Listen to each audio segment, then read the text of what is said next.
The Center for Educational Media and the College of Education at Middle Tennessee State University are proud to offer professional development to K-12 educators in Tennessee through our online video library. These videos are aligned with standards set by the Tennessee Department of Education. For more professional development videos, check out our website at cem.mtsu.edu.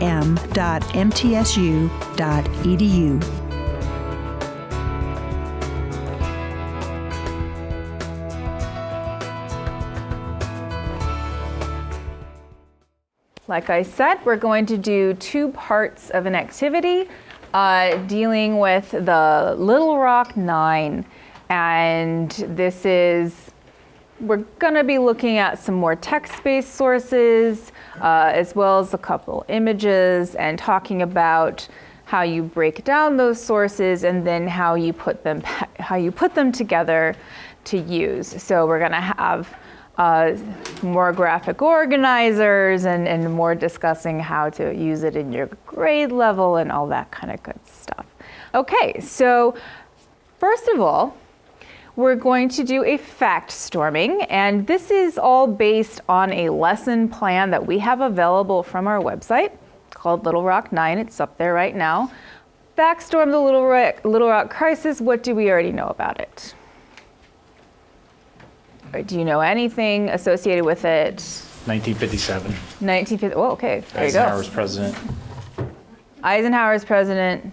That's important. Following Brown versus Board of Education. Yeah, this is after Brown versus Board of Education, which declared segregation in schools to be illegal. The students had tried several times to go, and they were meeting and Okay, so this talking is strategy. Students were coming up against some opposition in attending school. Where is this? Where's Little Rock? Arkansas. Yeah, so Arkansas. Anything else? Federal troops in state territory. Yeah, the federal troops have to come in. What about Daisy Bates? Do you know anything about her? It was her house where the picture was taken, or she's in the picture with them? She is in the picture with them. She's the second from the right on the top. Wasn't she kind of like the host or liaison? I don't know. She is somehow involved, or we're not quite sure. We'll find out. We'll find out. Okay. So, but yes, she's some sort of mentor to these students in some sort of liaison capacity. So this is going to be our investigative question. What role did the Little Rock 9 play in the civil rights movement? So you can see this is very broad, but it does tie this particular episode into the kind of larger arc of civil rights history that you want students to have a firm grasp on.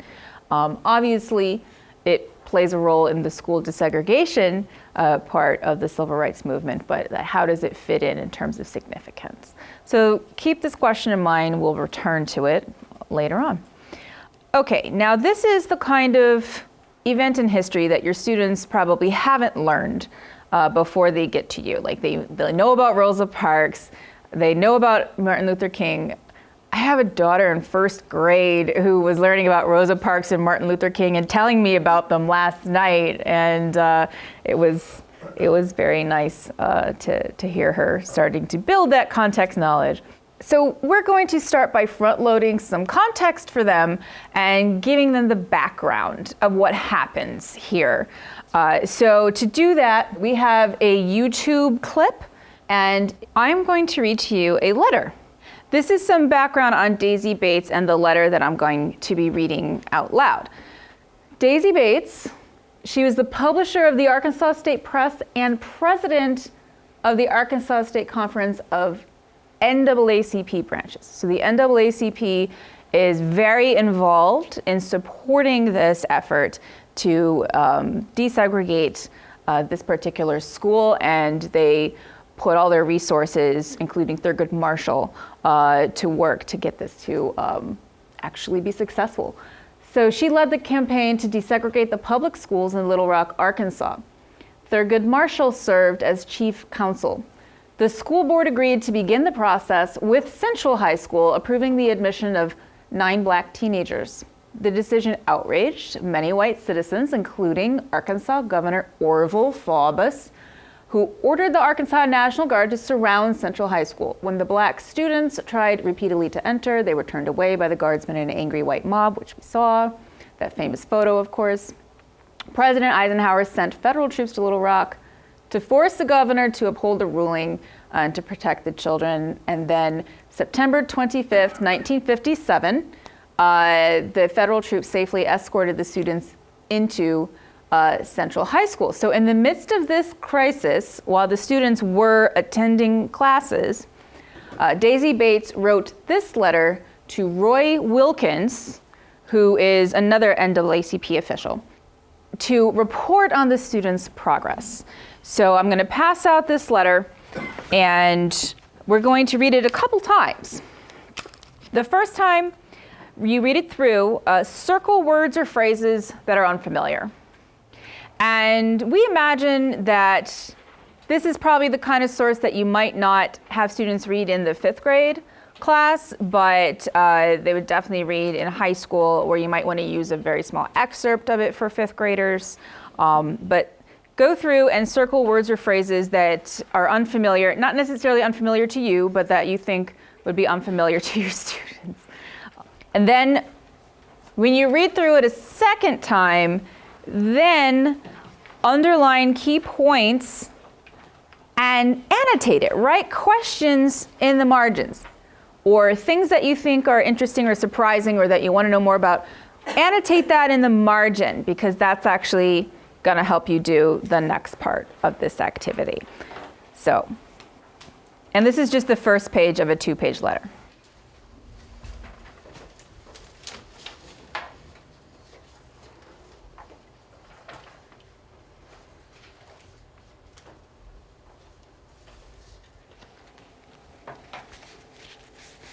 So what we're going to do now is called an OK Stop activity. We adapted this idea from something that I think Kira saw at a National Social Studies Conference, and it's kind of fun. You're all going to get a stop sign, and I am going to read you an additional primary source. And while I am reading it, you can hold up this stop sign at any moment, say, OK, stop, and comment on what I am reading based on some of your thoughts from reading the Daisy Bates letter. So this is, or from the exhibit blurb, or from what you heard on the clip from that documentary, the Ernest Green interview. So anything that you have just learned or already knew, or just any kind of comment you think is going to be relevant, stop, interrupt, I will pause, and we will talk about it. So this is giving your students permission to interrupt you and make a comment that hopefully is constructive. What I'm going to be reading is an excerpt from a book called Warriors Don't Cry. And it is a memoir written by Melba Patillo Beals. She was one of the Little Rock Nine. And she wrote this when she was a grown-up about her experiences in the civil rights movement era. So I'm going to read a section that comes from chapter 12. And this is just a 1-page excerpt, so you'd have time to read it in your class if you wanted to. And so get your stop signs prepared. The Nine Who Dared. New York Post, Thursday, December 5th, 1957. Newspapers across the country started carrying a series of articles and profiles on the 9 of us. Central High segregationists used the details to taunt us. The articles gave specific information on what our homes were like, our backgrounds, our hobbies, our aspirations. All there was to know about us. Students didn't let up for 1 minute, chirping on about my folks, my mother's teaching, and things I considered personal and sacred. When the 9 of us compared notes, we discovered we were all facing an increasing barrage of injurious activities. What was noticeably different was the frequency and organized pattern of harassment. Teams of students appeared to be assigned specific kinds of torture. One team concentrated on slamming us into lockers, while another focused on tripping us up or shoving us down staircases. Still another concentrated on attacks with weapons.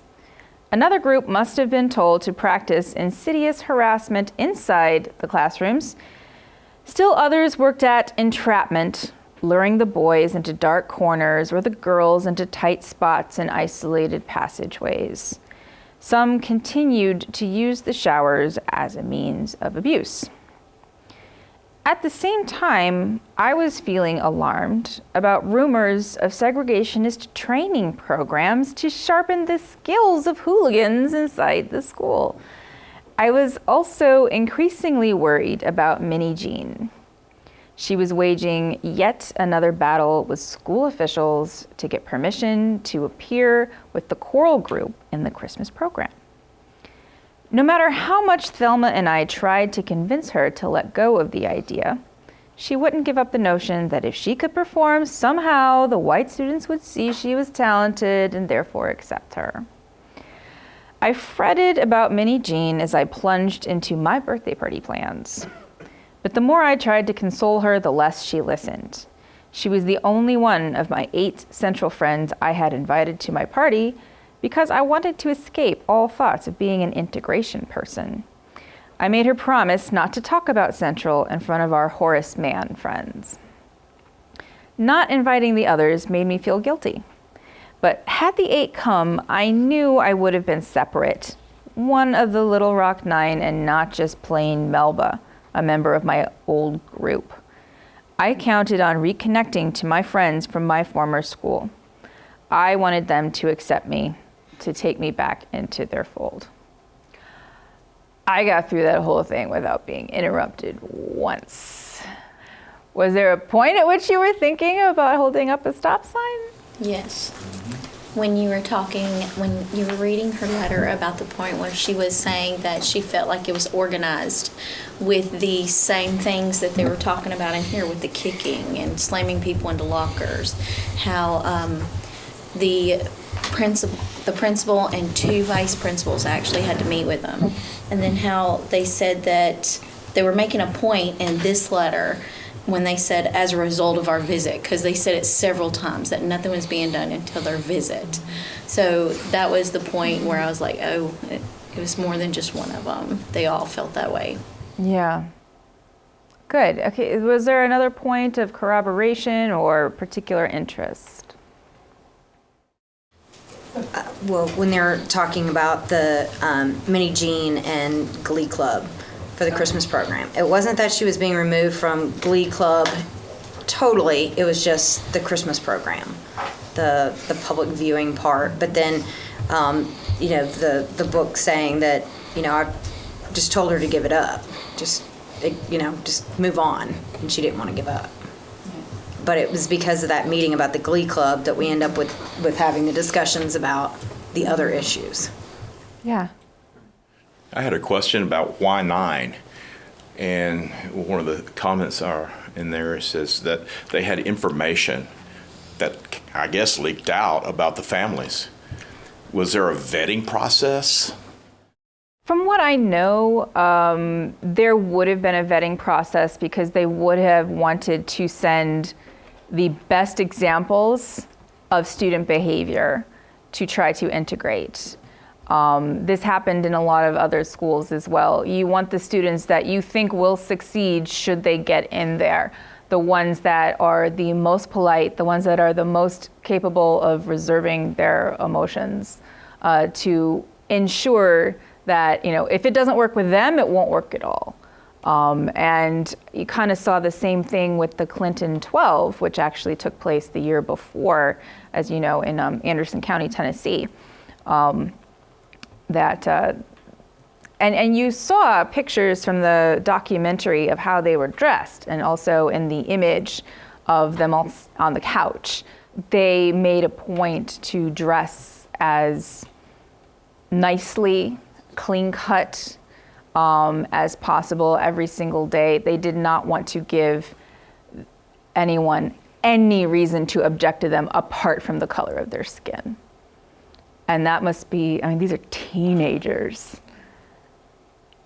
That must take this monumental effort of will. I can't even imagine. To not fight back, not want to fight back. Yeah, and not fight back in the face of this type of harassment. I thought, to piggyback off what she said on the organized efforts of the people fighting desegregation, going back to the last letter we read, and the principal saying when it is definitely decided. And I thought it's interesting how, as you go down the people of organizational power and the stakeholders from president to superintendent and then principal to down the grassroots, is really the only one that's saying when it's definitely decided. Yeah. It's already definitely decided legally, right? His role should already be there. And it makes you wonder if that organizational resistance is tied to the guy that's in control in the grassroots, waiting to see it decided, Right. Federal law can say one thing, but who's going to enforce it? I thought it was interesting at the end of her letter when she was talking about her birthday party, that even though she goes to school and she's with the 9, you can tell she's weakening. I want to walk away from this because she only wanted to invite the one person and not be a part of this. And she's thinking back to her previous, I just want to think about my friends from, before, instead of having to live up to this. It makes you think, as a person, I don't know that I could do that, go in and be the target all day long and be expected to just hold your head and walk in and walk out. So put you into to their point of view. I don't think we step in their shoes and just think, what would it be like? You have to walk past. You have to have the Army. And I can just recently in my class, I showed her Ruby Bridges' little snippet where she's actually talking right now. And she thought she was a celebrity. Because she said, as a child, she said, I thought, I got escorted in by men in suits. I was a celebrity. But then she said, it took me a long time of age to know that I wasn't the celebrity like I thought I was. So I never thought of it till I heard her talk about it now as she's older. So we don't think, because we've never had to cross any kind of lines that were controversial like that. So. Well, it's also interesting the difference between Ruby Bridges' experience, because she was very young. Yeah, very young. And the experience of high school kids, when not only is more expected of them, but the opposition is... Because she was escorted in and protected. Yeah. And I didn't know until, I guess, she told that she was taught one-on-one for an entire year. There was no one in her class. And so it was just so powerful that these had no one. They were expected to walk in as the group of 9 and come out. They had each other. But even that was, this can't be my only identity. That's what she's saying. Because it must wear you down.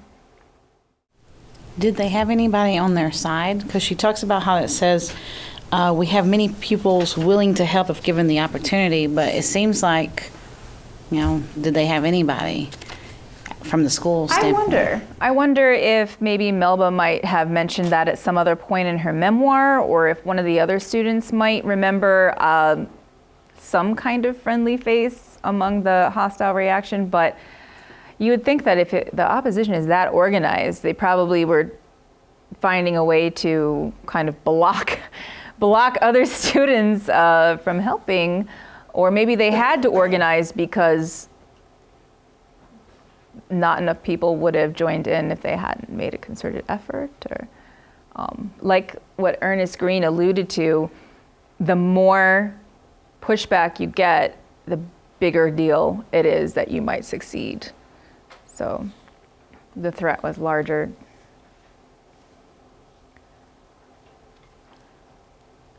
Okay, so y'all are too polite to interrupt, or maybe you were just too interested in what she was saying and got caught up in the flow of her story. That's probably it. I bet if I read it a second time, the stop signs would shoot up, because then you'd have a better idea. Now, we've done this with some other groups and they had no qualms about it. So I guess it just, you have to read your students and maybe read through it a second time. Speaking of reading things a second time, on your letter, what were some of the words that you pulled out the first time that you read it? Glee. Glee. Glee. Oh, like Glee Club? Yeah. What, Glee's? You remember that show that was on TV about Glee clubs? No, you're right. I circle fashion because of the way it's used in the sentence. I did too. Which At the end of the first paragraph. in that fashion. Yeah, they would not get the meaning, I don't think, the meaning of fashion used in that context. I don't think there are no pupils either. You don't call them that? Is that a name where it says subject of conference and then something disciplinary measures? Firmer. Oh, okay. Firmer discipline. I thought that was a P. That makes sense now. I think they might have trouble with perpetrated. Yes, I got that. Sufficient. Sufficient. Indefinite. Indefinite. I put Negroes because up until, like for being in the lower grade, that would probably be something that they've not heard and we may have to talk about. Right. Explaining that was actually the mainstream word at that time in a way that is not mainstream today. Now, what do you think your students would automatically notice about this letter? I put that they talk a good game, but they only show like they're interested when someone comes back and holds them accountable for what was said, because they keep coming back and then an action happens. So that keeps repeating itself. So I'd hope that my students would see that when they were reading. Yeah, that they only made progress through repeated, hey, you gotta let us do this. You gotta let us do, this is what's going on. Pay attention. It's not a top-down, oh, we made this law, now it'll. Well, I think they would make a connection to the child that was returned from being suspended, and he goes right out and repeats the same offense. So they would make a connection to that, like, maybe the suspension wasn't severe. Or You could ask them what they think a proper punishment would be. Mine was kind of the same thing. I just said that the second paragraph, point out that treatment of children had been getting steadily worse for the last 2 weeks, so it's not getting better. It's just continuing to get worse for them. Okay, hand over here and then hand over here. I was going to say something that especially my ADD kids would catch on to is the uneven lines of the typewriter. Some of the off lettering. Yeah. And so might have to talk to them about the use of a typewriter. Yeah. Because that's not something that they see often. And it's a visual thing, but I know I have some that would rabbit right to that, or the fact that we have the error crossed out on principles. Yes. Where it's just crossed out and well, why didn't they go back and where's the autocorrect or but that was something just visually that I know some of my kids would catch into, and that's the use of that typewriter. Yeah, no, I love that, noticing the details of what does this look like. And if you think that those kinds of details would detract from students' ability to read it for content, you can always transcribe it and just show them this is what the original looks like. This is what typewritten letters in the 1950s looked like. How the ink is darker in some spots and lighter in other spots. I remember.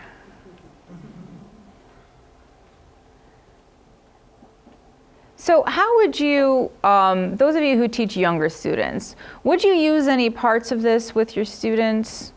Would you use the memoir of Melba? So how do you think that would work with kind of younger students versus older students? I love the detail that you get with these pieces, because I think for most of us, texts that we get, at least text resources that we get, text books, kind of stop at when they went in the school door. Well, it didn't stop when they went in the school door. It continued for, this is December and we're still having this issue. You know, like they went in September, this is 2 months later. So I think, or three, yeah. I think that piece for them to really make a connection with, that it didn't end when the troops pulled out and they went in the door. It really did continue. It's not a happily ever after kind of situation. And you don't have time to teach all the different cases, but if you can pick one of them and say, this is what happened here, you know, chances are that similar things occurred. Of course, not the exact same experience for students everywhere, but there was less opposition, for example, by the white students at Clinton. It was really the white grown-ups in town that were the real problem. And, okay. Other thoughts? Yeah. I thought it was interesting about where it talks about, you know, President Eisenhower is very concerned, and he stated his willingness to come, and that information was given to the principal. You know, I'd be thinking, oh, the president's willing to come talk to my kids. But they're saying, well, we passed it on to the principal, but we don't even think we could have law and order enough amongst the kids. You know, like leadership at the school would not instill law and order enough just for the president to come and talk to them. That was kind of interesting to me. Well, I think the wording of that as well was he would come if he was invited by student leaders, not school leaders. But they didn't have confidence in that the student leaders would be willing to even do that. But that would be an example, you know, the principal would be the example of this is what we need to do, and he's not willing to show that example. He doesn't want them there.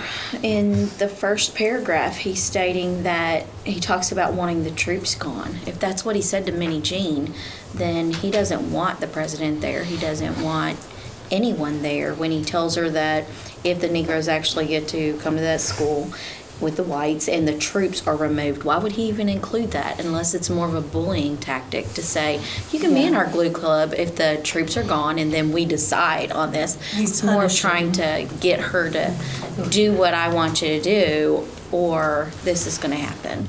Yeah, so I mean, obviously the federal troops are a challenge to his authority.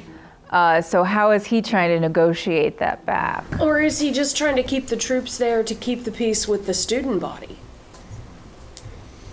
The troops didn't go in the school, though, did they? The troops... Having them there, though, would be somewhat of a deterrent just by having their presence there, I would think.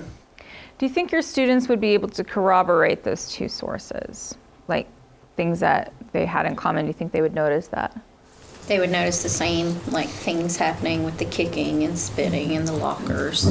I think that's where the younger students would definitely connect, is because that's where they're going to have empathy. It's like someone's being mistreated, you know, like a fifth grader, and who is going to step up, and so they're going to be questioning, like, that doesn't, you know, like with all that we talk about now with bullying and how, you know, you're protected, they're going to connect more like this was allowed. Yeah, one of the things that I find with my fifth graders is that some of the treatment from that period of time, it blows, like they can't even understand how that could even have happened. Like, I love that their little minds are so far removed from they need to know it because they need to know what has happened in the past. But I love that the innocence that they have, that they can't even imagine that someone would treat someone that way. And that I think it's one of the things that I like to see in their little hearts. Yeah, it's kind of unfortunate that teaching kids history kind of, you know, blows their innocence little by little when they find out just how human beings do act sometimes. I like how in the girls' letter diary that it sort of helps break down the single story when you have one of the 9 sort of isolating herself. So that's a good teaching moment to say, like, to not fall in the trap of this is the story for every single person. Even amongst the non-students, there's somebody that their identity and individuality should be pointed out and addressed as well. Yeah.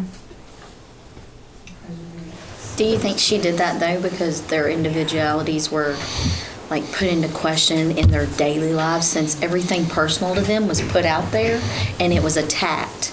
Do you think maybe in her memoirs that's why she wanted to separate herself? Okay.